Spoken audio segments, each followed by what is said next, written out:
You live in a country where your teenage son can get A's and B's in high school, be well liked by his teachers, never get in trouble with the law, and run out to buy a snack during halftime of the NBA All-Star game, and never come home because someone decides he has the right to execute your son. You can be forced to stand by as your son's killer tells the police the story that fits the new so-called self-defense law that allows the shooter to get away with murder or manslaughter. That's the country you live in if you are black in America. Joining me now is Jonathan Capehart, MSNBC contributor and opinion writer for The Washington Post, and Mark Thompson, the host of Make It Plain on Sirius XM Radio. Jonathan, you wrote today, one of the burdens of being a black male is carrying the heavy weight of other people's suspicions. And it never ends. It never ends. I remember when my editor finally read my piece, he said that he liked that it was very good and very important, and I said, well, I felt compelled to write it because I could have been Trayvon when I was his age, when I was 17, and I still could be, because people have all sorts of suspicions. And, growing up, I was told, given a list of don'ts. Don't run in public. Your mother told you all. Yeah, don't run in public lest someone thinks you stole something, or you're up to no good. Don't run in public with anything in your hands. And then the other one was, don't talk back to the police, which is a universal rule for anyone that anyone should follow. But for African Americans and for African American men in particular, I mean, that your life is in your hands if you talk back to police. Mark Thompson, that's the way it's always been with police. The rules that Jonathan Capehart's mother gave him were smart ones for dealing with especially urban police in this country. But this was not a police matter. What are your callers on your radio show saying about it? Well, this is one of the rare occasions tonight. We talked about it on the show tonight for 2 hours. I took nothing but calls and allowed people to express themselves. And it's one of the rare occasions where I had unanimity amongst my audience. Everyone agreed that this is frightening, that this is terrible. People were very, very passionate and upset and compared it to so many other cases we've seen before. Amadou Diallo, Johnny Gamage, Sean Bell, Oscar Grant, Ramarley Graham recently. But again, the difference in all of those cases is that these were police officers. This was a civilian, which probably makes it more like cases we've heard many, many years ago, like Emmett Till. This was a murder. But even the difference there, in the case of Emmett Till, you had a young man who was accused of violating one of the racist social mores of that era. What did Trayvon Martin do? He did nothing. He was just being while black. He was just there, and he had to die for that. And this is a very, very painful ordeal.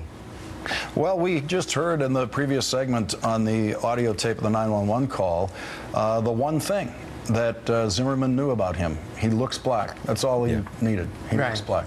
He looks black, he looks suspicious, he's up to no good. I think he might be on drugs or something.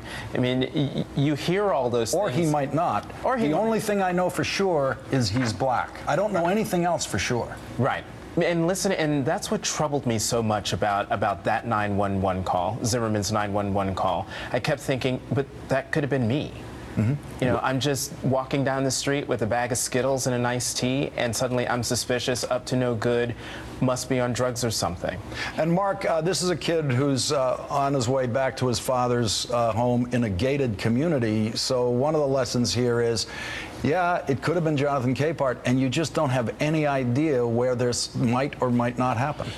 All of us who have children, I have a little boy, anybody who has a little boy that plays football has a picture just like the one we've seen of Trayvon Martin in his football uniform. And I thought about that. That could have been my son.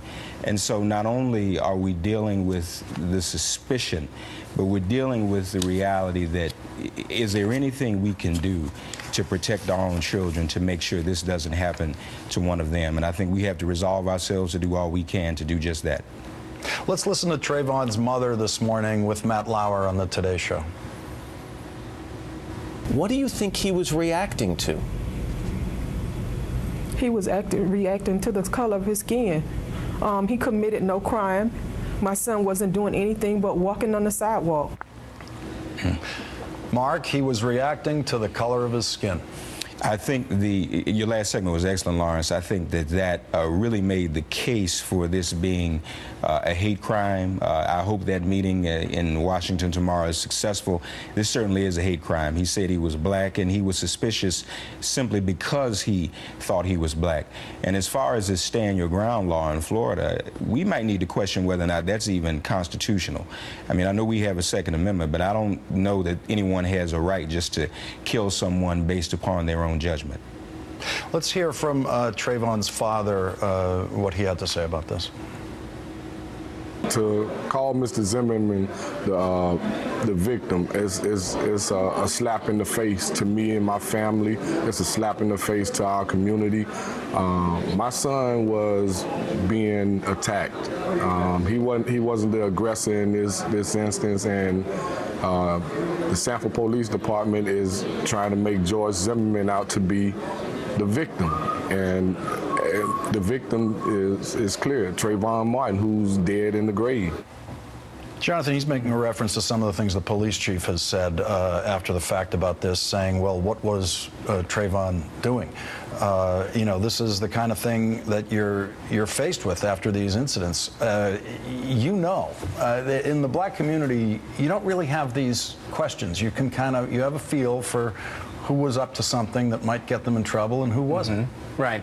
Right, and I mean, it just sort of, it boggles the mind how that someone as known to the Sanford Police Department as George Zimmerman is, who's made 46 calls to the police department since January 1st, 2011, to know and understand that this is a guy who has them on speed dial, a guy who, you know, is a wannabe cop. Mm-hmm. I don't know if they knew he had a 9mm weapon, but they did know enough to hear on the phone when he got out of his car, knew enough to ask, are you pursuing him? When he said yes, the police officer said, we don't need you to do that. Mm-hmm. And of all the lines that George Zimmerman crossed in that incident on February 26th, that is the one that is the most egregious. No citizen should refuse an order like that, especially if that citizen has a gun. A 9mm weapon when the person you're going after is 11 years younger than you, 100 pounds lighter than you, and is only armed with a bag of Skittles and an iced tea. Yeah. Mark Thompson, that's why I had a former federal prosecutor, an experienced prosecutor, come in here tonight and say, just ask him point blank, what would you do with this set of facts? And he would file a hate crimes prosecution here based on the evidence that he's heard so far. I think that needs to happen swiftly. I do think the authorities down in Florida, including Bill Lee, they need to do a little bit more to assure people that this gentleman really is isolated. So you don't do that. When you don't act on this quickly and you don't deal with it and isolate someone like him, it continues to convince people that this is institutional racism. I mean, he's even begun, Bill Lee and the authorities have even tried to make certain excuses for this gentleman. There are even reports that they tried to get witnesses to change their account of what happened. Witnesses who said they heard Trayvon screaming, they attempted to turn them around and make them say that it was Zimmerman who was screaming. That needs to be addressed swiftly, and if Bill Lee won't do it, I certainly hope the Justice Department will. Well, you know, I got a very perceptive tweet today from one of my Twitter followers saying that the local police department is now invested in Zimmerman's story, and we can't rely on them from this point forward because they've invested in it already. We're not finished with this. We are finished with it for this segment, but we're not finished with this story. Jonathan Capehart and Mark Thompson, thank you both very much for joining me today. Thanks, Lawrence. Thank you.